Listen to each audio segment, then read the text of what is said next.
Town Bardowali বিধানসভা কেন্দ্রের বিধায়ক তথা মুখ্যমন্ত্রী ডাক্তার মানিক সাহার উদ্যোগে গরিব দুস্থদের মধ্যে শীত বস্ত্র বিতরণ করা হয় রবিবার।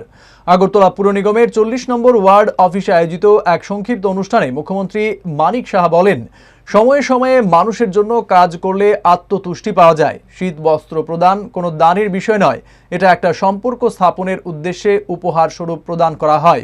সকলকে স্বাবলম্বী করার চেষ্টা করে চলেছে সরকার, বিশেষ করে মা বোনদের আত্মনির্ভর করার প্রচেষ্টা সবসময় করে চলেছে এই সরকার।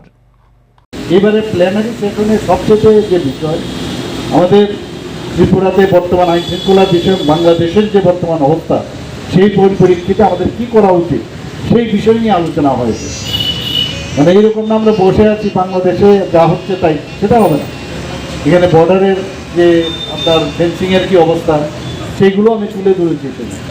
আমাদের ত্রিপুরাতে 15 বছর থেকে 15 বছরের ঊর্ধ্বে 35 বছর পর্যন্ত 60% ত্রিপুরার যুব সমাজ।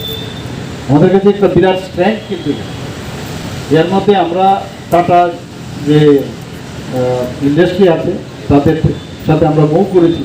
19টা আপনার আইটিআই যেটা আমাদের আছে খুব বঙ্গদশা, সেখানে ওনারা বলছেন যে এখন নতুন যে মডার্ন টেকনোলজি সেটা ওখানে ব্যবহার আমরা ইউজ করবেন।